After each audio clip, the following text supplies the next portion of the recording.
go test ride the HEYBIKE today. I've been riding it for about a week and just getting all the bugs worked out of it, just figuring out everything that needs to be figured out. So far so good. This bike is a folding bike, as you probably saw in my last video, which is the real reason I wanted it, so that I had something to throw in the back of a car to take places and then get around. So we're going to go ahead and see what this thing can do today. We're going to test out top speed. We're going to do a little range test. I'm going to run around 10 miles. It's my usual little loop. And then we'll get back to the farm and we'll do some off-road farm testing. We'll run the farm course. We'll do sand, grass, and gravel and all that stuff. But for now, we got a stretch of road. We're going to go ahead and see what this thing can do for top speed. And honestly, this is a much lower power bike than the other bikes I have.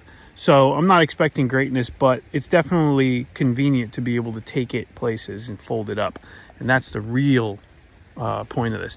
I like this adjustable handlebar as well too. You can actually adjust the height really easy with this clamp, and that allows you to have a much more comfortable seating position or standing position if you want to go over some rough terrain. The pass through here, you don't have a bar, so it's easy to mount. Pretty low seat, not too bad if you're you know, under say 5'10" or so. You can still enjoy this bike no problem.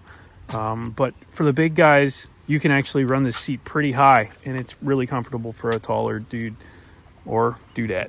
So anyway, let's go ahead and take her for a spin and see what she does. Got a little bit of a headwind, so this thing's going to be affected in this direction. We're still over 20 miles per hour, around 22 miles per hour with the headwind. Probably do about 25 in the other direction. Pretty good though. This is a fairly comfortable speed. It's definitely not fast enough for, like, I would say, riding on the roads, but for the sidewalk, it's perfect. So as long as you have a good bike lane or a sidewalk, you should be just fine riding this thing anywhere.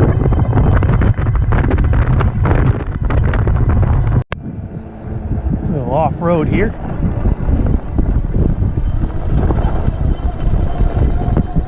So the suspension on this is kind of interesting. It has front suspension, no rear suspension, but it has a suspension seat, and it actually does pretty good. It sops up most of this stuff fairly easy.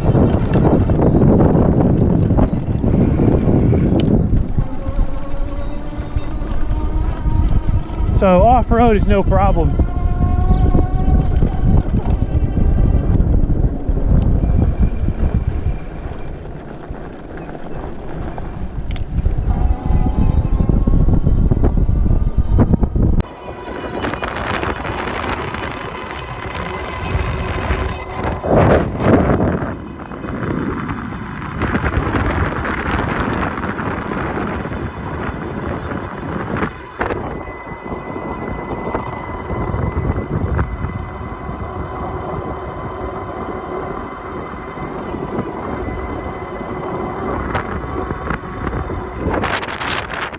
Alright, so about 5 miles in, or like past the halfway point here, and the battery indicator has not moved off of full. I am only using this. I'm not pedaling the bike at all. I could, but it doesn't really help much. And battery's still showing full, so 22 miles an hour still. We'll keep on going and see how she does in the next 5 miles.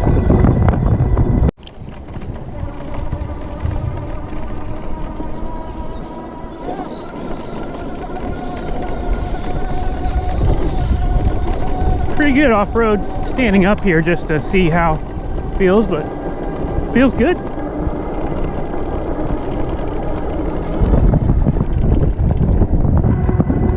Alright, so we're in the other direction. We lost 1 bar of battery so far, but the speed is still right around 23 miles an hour, 22 miles an hour, so looks like that's about what it does, and it holds it pretty decently, so we'll see as we get closer to the end of our 10-mile trip here what we're looking like. But I don't think we're going to lose too much. This is pretty good. this is definitely usable. Again, I would say sidewalks, good bike lane. Don't try to get on a highway with this though. That's for sure. It's definitely not designed for that. All right, we made it. There we go. So there's a 10-mile trip, and battery is still got 2 bars left. So 10 miles comfortably. I'm pretty good with that. I would say probably 15 is about the maximum. I wouldn't expect much more, but 10 miles for sure is doable. I did not use the pedals. So that was 20 miles an hour the whole way, 22 miles an hour the whole way, just on the thumb throttle the whole time, balls to the walls, and we were able to get a 10-mile trip without any problems at all. So that makes me happy. I like that. That's a good easy rider, and at slower speeds you can definitely get more range, and if you use the pedal assist you can also get more range. So there's definitely more in it.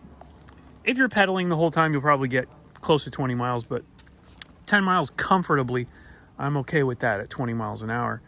That'll get me where I need to go, and hopefully you can better understand what you're capable of doing with this on flat ground. Again, this is Florida, so no hills or anything like that.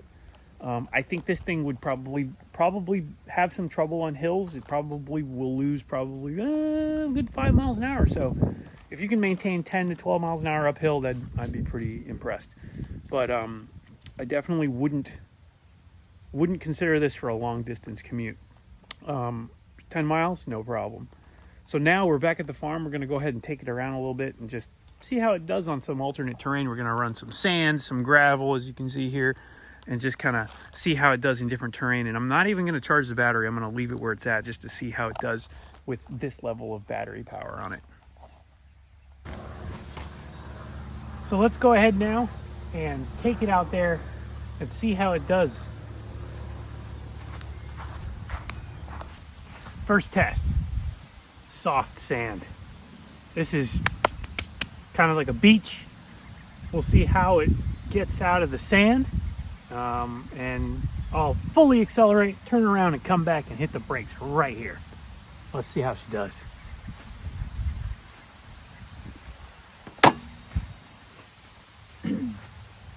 Okay, full acceleration. Here we go.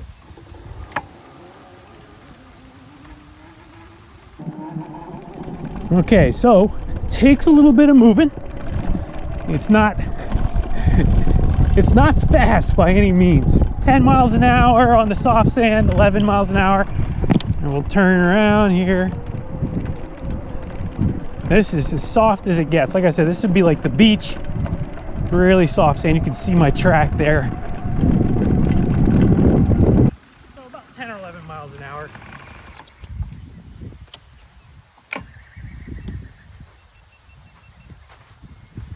So as you can see, we're not going to win any races per se, but it gets it done.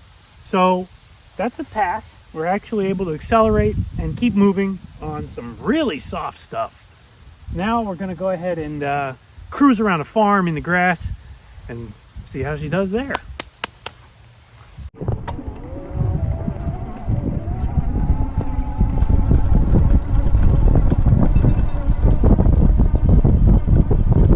About 14 miles an hour, 15 miles an hour, 16.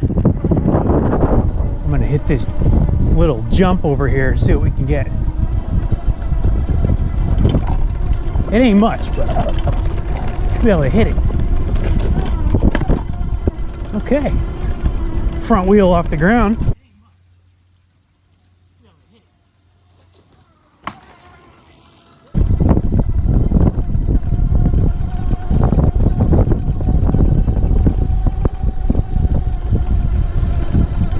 It tackles the grass pretty good, I will say. So I have no problems with using this on the farm. That was going to be a question I had because I didn't think it really had enough power, but so far so good. Remember, this is after using up most of the battery as well, so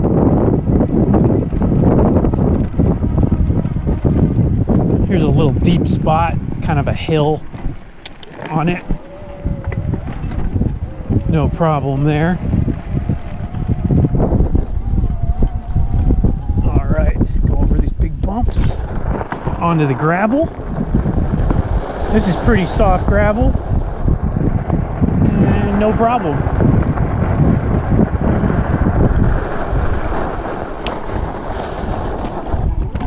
Railroad ties.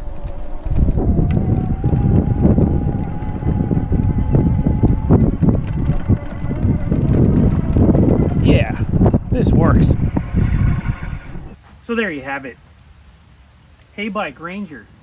Not too bad.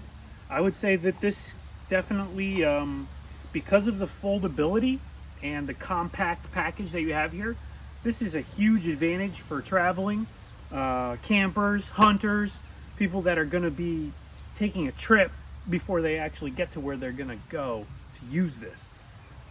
Huge plus. It's not that heavy, as you can see. Probably about 70 pounds or so, something like that. I would say any average person could lift this and put it in the back of their truck or their hatch or whatever, their car, and get to the campground, get to the hunting ground, take it out, use it. Also, if you're traveling somewhere like that has like bicycle only or pedestrian only areas, this is a good one. So HEYBIKE Ranger, definitely a solid choice. And it's not going to break the bank either at around $1,300, 12 or $1,300. Use the link in the description, save a little bit of money, and help me too. Cup holder as well, and also forgot to show you the horn. Not too bad. We got a light, yeah, so you can use this thing at night. Has tail lights, brake lights as well, and if you run out of juice, just pedal your way home. Not too bad all around. Let me know what you guys think. I like it. And I think you will too if this is a solution that you need for traveling or camping or something like that. Definitely a good one. Let me know what you guys think. And I'll see you guys in the next one.